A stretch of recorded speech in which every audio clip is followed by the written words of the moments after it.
Chapter 70. The Ball. It was in the warmest days of July, when in due course of time the Saturday arrived upon which the ball was to take place at Monsieur de Morcerf's. It was 10 o'clock at night. The branches of the great trees in the garden of the Count's house stood out boldly against the azure canopy of heaven, which was studded with golden stars, but where the last fleeting clouds of a vanishing storm yet lingered. From the apartments on the ground floor might be heard the sound of music, with the whirl of the waltz and gallop, while brilliant streams of light shone through the openings of the Venetian blinds. At this moment the garden was only occupied by about 10 servants who had just received orders from their mistress to prepare the supper. The serenity of the weather continuing to increase, until now it had been undecided whether the supper should take place in the dining-room or under a long tent erected on the lawn, but the beautiful blue sky, studded with stars, had settled the question in favour of the lawn.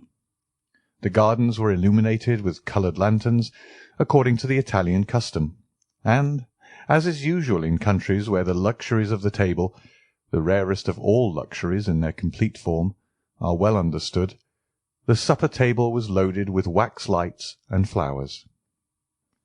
At the time, the Countess of Morcerf returned to the rooms, after giving her orders. Many guests were arriving, more attracted by the charming hospitality of the Countess than by the distinguished position of the Count, for, owing to the good taste of Mercédès, one was sure of finding some devices at her entertainment worthy of describing, or even copying in case of need. Madame Danglars, in whom the events we have related had caused deep anxiety, had hesitated about going to Madame de Morcerf's, when during the morning her carriage happened to meet that of Villefort. The latter made a sign, and when the carriages had drawn close together, said, "You are going to Madame de Morcerf's, are you not?" "No," replied Madame Danglars. "I am too ill." "You are wrong," replied Villefort, significantly. "It is important that you should be seen there." "Do you think so?" asked the Baroness.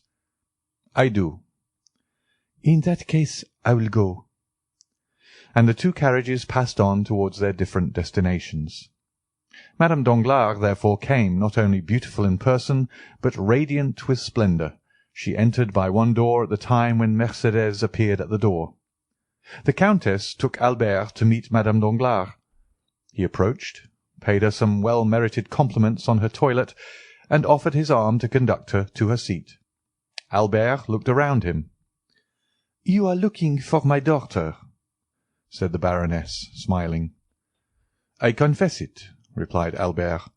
"Could you have been so cruel as not to bring her?" "Calm yourself. She has met Mademoiselle de Villefort, and has taken her arm. See, they are following us, both in white dresses, one with a bouquet of camellias, the other with one of myosotis. But tell me—" "Well, what do you wish to know?" "Will not the Count of Monte Cristo be here to-night?" 17, replied Albert. "What do you mean?" "I only mean that the Count seems the rage," replied the Viscount, smiling, "and that you are the 17th person that has asked me the same question. The Count is in fashion. I congratulate him upon it." "And have you replied to every one as you have to me?"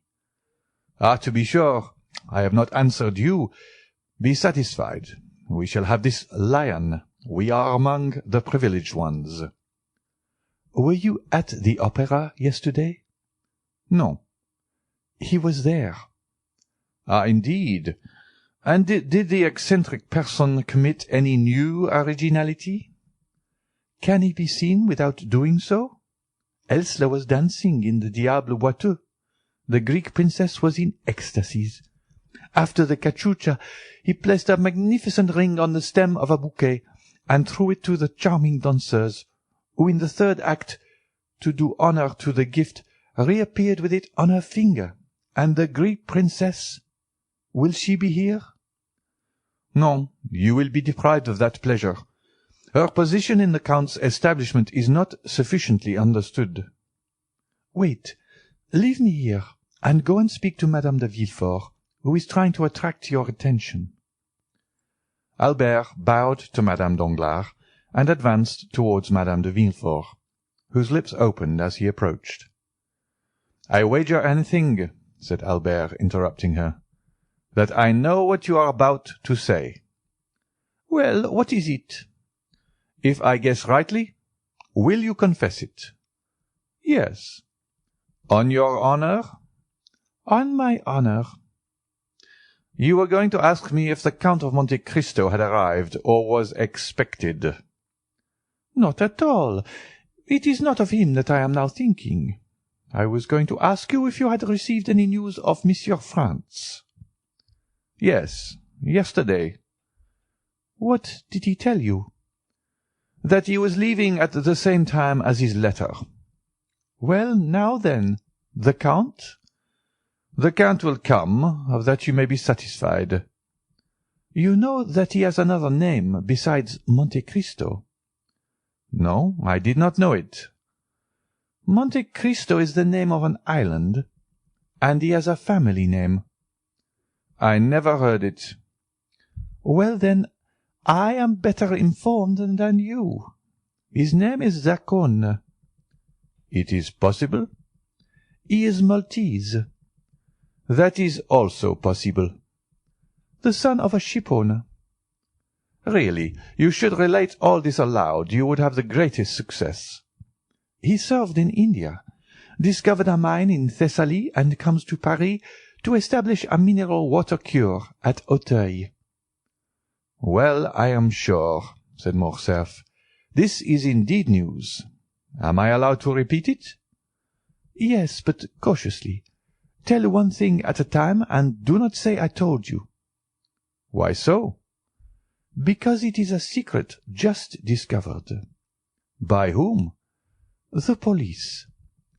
"Then the news originated—" "At the prefect's last night. Paris, you can understand, is astonished at the sight of such unusual splendor, and the police have made inquiries." "Well, well. Nothing more is wanting than to arrest the Count as a vagabond on the pretext of his being too rich." "Indeed, that doubtless would have happened if his credentials had not been so favourable." "Poor Count! And is he aware of the danger he has been in?" "I think not." "Then it will be but charitable to inform him when he arrives. I will not fail to do so." Just then a handsome young man with bright eyes, black hair, and glossy moustache respectfully bowed to Madame de Villefort. Albert extended his hand. "Madame," said Albert, "allow me to present to you Monsieur Maximilian Morel, captain of Spahis, one of our best, and above all of our bravest officers." "I have already had the pleasure of meeting this gentleman at Auteuil, at the house of the Count of Monte Cristo," replied Madame de Villefort, turning away with marked coldness of manner. This answer, and especially the tone in which it was uttered, chilled the heart of poor Morel. But a recompense was in store for him. Turning around, he saw near the door a beautiful fair face, whose large blue eyes were without any marked expression fixed upon him, while the bouquet of myosotis was gently raised to her lips. The salutation was so well understood that Morel, with the same expression in his eyes, placed his handkerchief to his mouth, and these two living statues, whose hearts beat so violently under their marble aspect, separated from each other by the whole length of the room, forgot themselves for a moment, or rather forgot the world in their mutual contemplation. They might have remained much longer lost in one another without any one noticing their abstraction. The Count of Monte Cristo had just entered. We have already said that there was something in the Count which attracted universal attention wherever he appeared. It was not the coat, unexceptional in its cut, though simple and unornamented. It was not the plain white waistcoat. It was not the trousers that displayed the foot so perfectly formed. It was none of these things that attracted the attention. It was his pale complexion, his waving black hair, his calm and serene expression, his dark and melancholy eye, his mouth, chiselled with such marvellous delicacy, which so easily expressed such high disdain. These were what fixed the attention of all upon him. Many men might have been handsomer, but certainly there could be none whose appearance was more significant, if the expression may be used. Everything about the Count seemed to have its meaning, for the constant habit of thought which he had acquired had given an ease and vigour to the expression of his face, and even to the most trifling gesture, scarcely to be understood. Yet the Parisian world is so strange that even all this might not have won attention, had there not been connected with it a mysterious story gilded by an immense fortune. Meanwhile, he advanced through the assemblage of guests under a battery of curious glances towards Madame de Morcerf, who, standing before a mantelpiece ornamented with flowers, had seen his entrance in a looking-glass placed opposite the door, and was prepared to receive him. She turned towards him with a serene smile just at the moment he was bowing to her. No doubt she fancied the Count would speak to her, while on his side the Count thought she was about to address him. But both remained silent, and after a mere bow, Monte Cristo directed his steps to Albert, who received him cordially. "Have you seen my mother?" asked Albert. "I have just had the pleasure," replied the Count, "but I have not seen your father." "See, he is down there, talking politics with that little group of great geniuses." "Indeed," said Monte Cristo. "And so those gentlemen down there are men of great talent. I should not have guessed it. And for what kind of talent are they celebrated? You know there are different sorts." "The tall, harsh-looking man is very learned. He discovered in the neighbourhood of Rome a kind of lizard with a vertebra more than lizards usually have, and he immediately laid his discovery before the Institute. The thing was discussed for a long time, but finally decided in his favour. I can assure you the vertebra made a great noise in the learned world, and the gentleman, who was only a knight of the Legion of Honour, was made an officer." "Come," said Monte Cristo, "this cross seems to me to be wisely awarded. I suppose, had he found another additional vertebra, they would have made him a commander." "Very likely," said Albert. "And who can that person be who has taken it in his head to wrap himself up in a blue coat embroidered with green?" "Oh, that coat is not his own. It is the Republic's which deputed David to devise a uniform for the academicians." "Indeed," said Monte Cristo. "So this gentleman is an academician?" "Within the last week he has been made one of the learned assembly." "And what is his special talent?" "His talent, I believe he thrusts pins through the heads of rabbits. He makes fowls eat madder and punches the spinal marrow out of dogs with whalebone." "And he is made a member of the Academy of Sciences for this?" "No, of the French Academy." "But what has the French Academy to do with all this?" "I was going to tell you. It seems—" "That his experiments have very considerably advanced the cause of science, doubtless." "No, that his style of writing is very good." "This must be very flattering to the feelings of the rabbits, into whose heads he has thrust pins, to the fowls whose bones he has dyed red, and to the dogs whose spinal marrow he has punched out." Albert laughed. "And the other one?" demanded the Count. "That one?" "Yes, the third." "The one in the dark blue coat?" "Yes."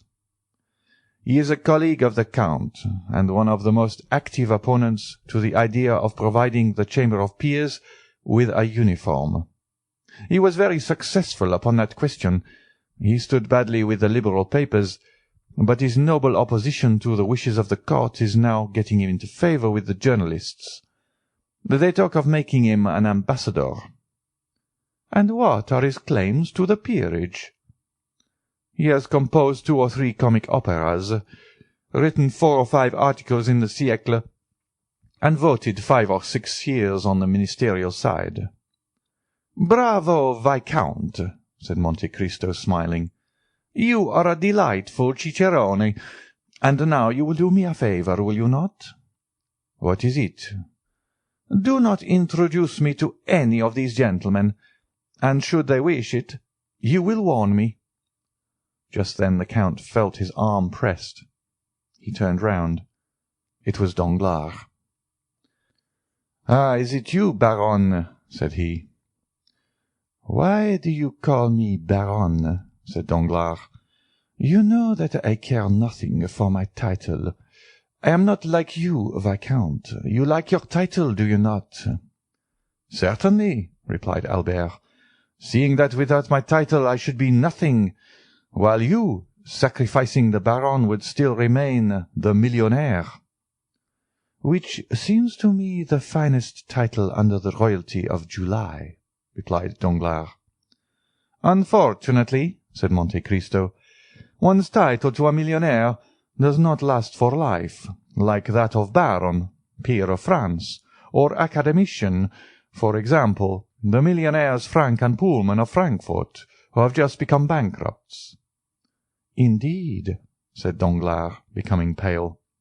"Yes, I received the news this evening by a courier. I had about 1 million in their hands, but, warned in time, I withdrew it a month ago." "Ah, mon Dieu!" exclaimed Danglars. "They have drawn on me for 200,000 francs." "Well, you can throw out the draft. Their signature is worth 5%.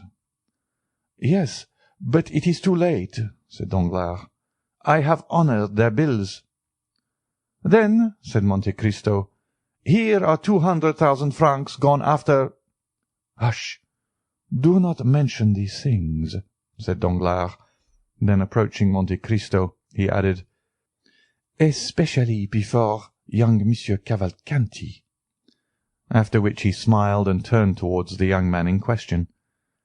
Albert had left the Count to speak to his mother, Danglars to converse with young Cavalcanti. Monte Cristo was for an instant alone.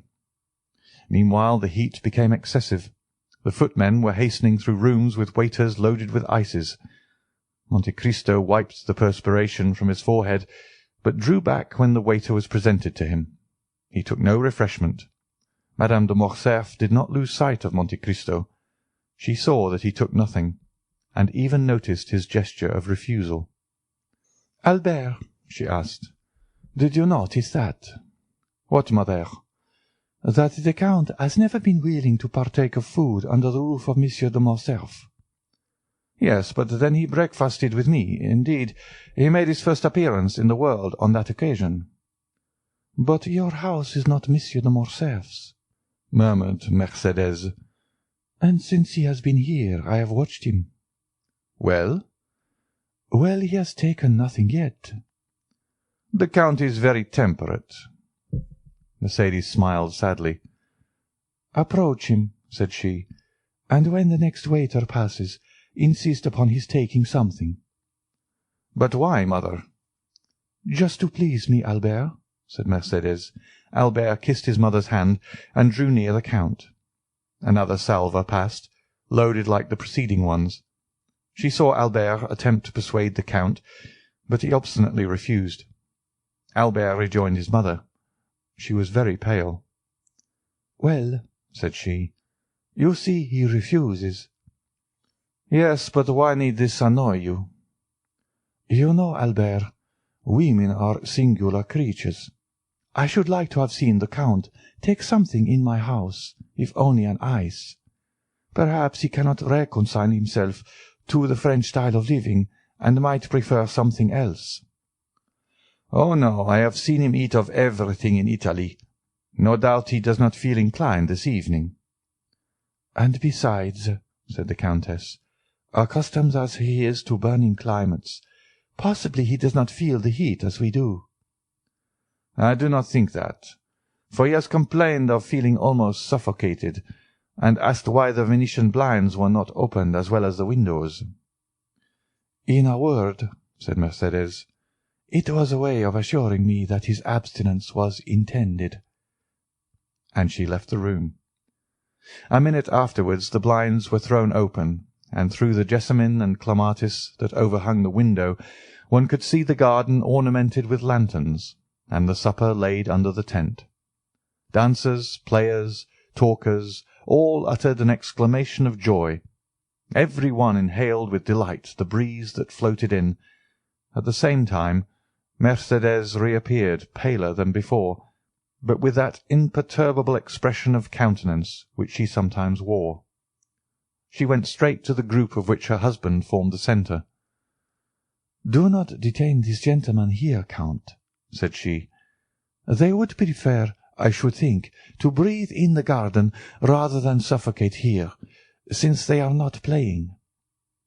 "Ah," said a gallant old general who in 1809 had sung Partons pour la Syrie, "we will not go alone to the garden."